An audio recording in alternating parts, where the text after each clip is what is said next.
Alrighty, thanks. Today we are going to be talking about atomic orbitals or electron orbitals. So, quantum numbers. Electrons can be described by four different factors. Their energy level, which is denoted by the small letter n, and this is an integer, 1, 2, 3, 4, so on, and it describes the approximate distance from the nucleus. And the maximum capacity of electrons for an atom can be found by using the equation 2n squared.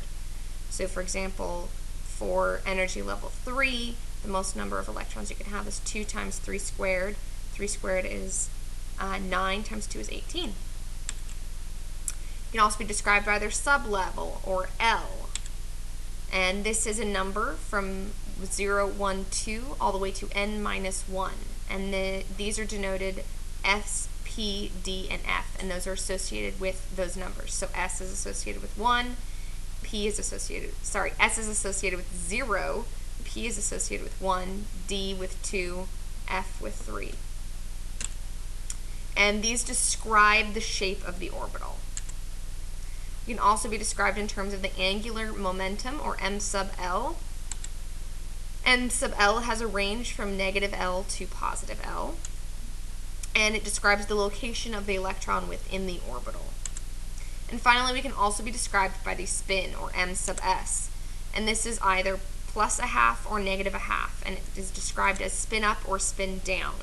It's the electron within its orbital, and they can either be spin up or spin down. There are only two choices. No two electrons can have the same four quantum numbers. That means that you could have the same NL and M sub L, but your M sub S would have to be different. Or you can have the same L, M sub L, and M sub S, but your N would have to be different.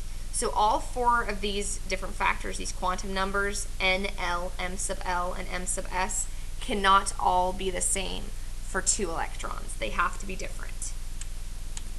So let's get into it a little bit. So energy level, or N. The energy level, or N, can be found by looking at the periodic table. So the row the element is found in is the energy level, or N value for the quantum number. So for example, if you look at your periodic table, lithium is found in the second row and has an N value of 2, whereas potassium is found in the fourth row and has an N value of 4.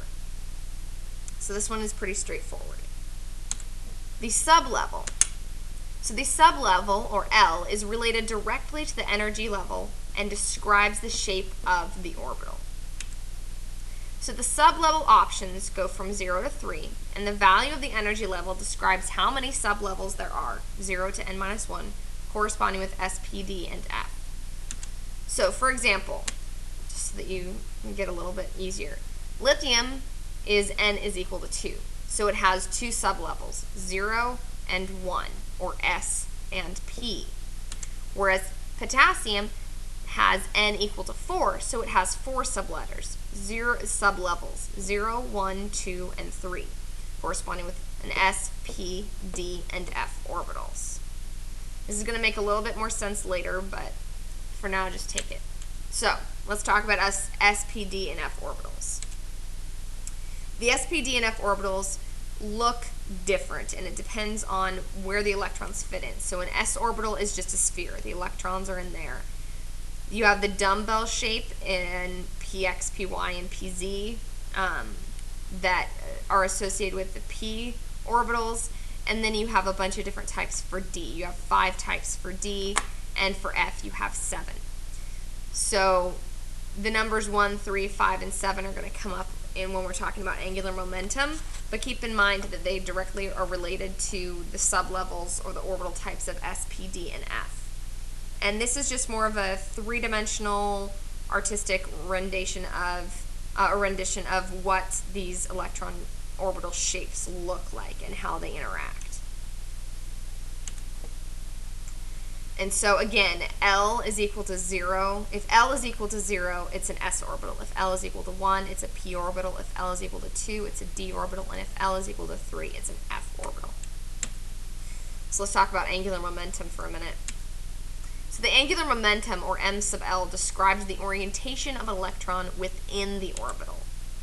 And m sub L varies between negative L and L. For any L, there are 2L plus 1 orbitals in that sublevel. So for example, lithium has an L value of 0 and 1, S and P. So has an M sub L range of 0 for one orbital, for the S orbital, and -1, 0, and 1 for the L value of 1, so 3 orbitals. So if you remember back to, if I can go back, so for S, M sub L of the L is equal to 0 for the S orbital. M sub L has a range of -0 to 0, or just 0. There's only one orbital that it can sit in. Sorry guys, there's only one orbital that it can sit in. For L is equal to 1, we have an M sub L of -1, 0, and +1. And so there are 3 different orbitals that those electrons could be in.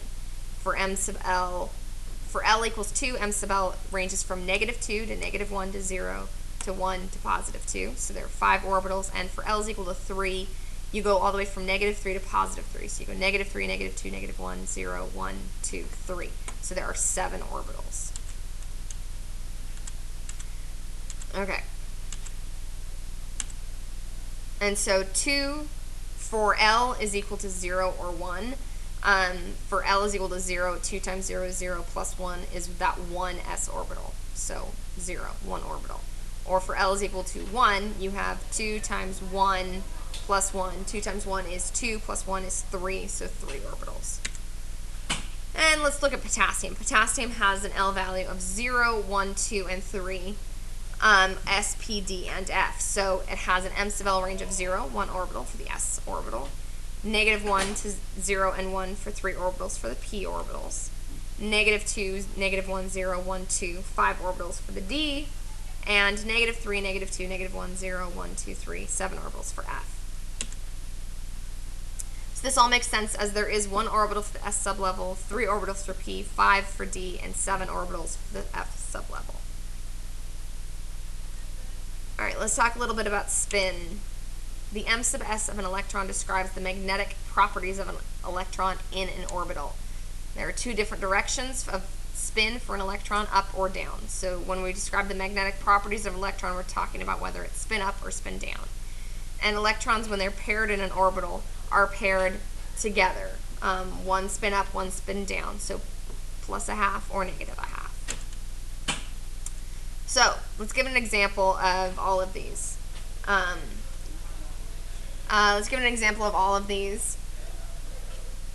So let's look at lithium from the beginning. So lithium has an N equal to 2, which means its L is, it has 2 L, a 0 and a 1, so an S and a P orbital.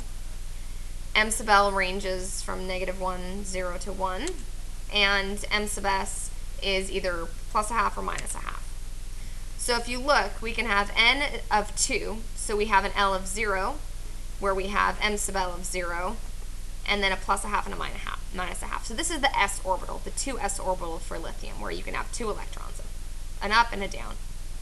Then you can have a P orbital, where you can house 6 electrons. You can have N equal to 2 and 1, and M sub L equal -1, spin up, spin down, or M sub L equal to 0, spin up, spin down, and then M sub L equal to 1, spin up and spin down. So if we remember that equation for determining the number of electrons in an atom, it was 2 times N squared, and here is 2, so 2 times 2 squared, 2 squared is 4, 2 times 4 is 8, and if you look, we have 1, 2, 3, 4, 5, 6, 7, 8 total electrons in this sublevel. Or if we look at potassium, where N is equal to 4, M sub L goes from 0, 1, 2, and 3. M sub L ranges from -3 to +3, and M sub S is +1 or +1/2 or -1/2. Now this has a lot of electrons, it has a lot of options. You can have a 4s, a 4p, a 4d, or a 4f orbital, and each of these have 1, 3, 5, or 7 orbitals accordingly, and then they can be paired spin up or spin down. So if you count all those up, electrons, 2 times 4 squared. 4 squared is 16 times 2 is 32, and there are 32 electrons in here. So another example. Describe and name the following quantum numbers. If I have N equal to 4 and L equal to 0, what is this? This would be a n equals 4, so my quantum number is going to be 4. And then L equal to 0 corresponds with an s orbital. So this would be a 4s, which is a single orbital with 2 possible electron spins, spin up or spin down, in the s orbital in the 4th energy level. N equal to 3, L equal to 2. This would have to be n equals 3, so a 3, and then L equals 2, that would be a d orbital. So we would have a 3d, which is an orbital with 5 orbitals, each with 2 possible electrons, spin up or spin down, in the 5d orbitals in the 3rd energy level. We can also give the values for the following orbitals. So if I tell you that you have a 2s, that would be an n is equal to 2, because you have that second quantum number, and then L is equal to 0, which corresponds with the s orbital. Or if I gave you a 3d, which I just gave you, n is equal to 2, n is equal to 3, L is equal to 2. So we're going to practice some more of this tomorrow, where we identify and are given quantum numbers, and we have to determine other quantum numbers, or you're given electrons and trying to figure out where they go in there. So we'll talk more about this in class tomorrow, but I hope you enjoyed it, and I'll have a good night.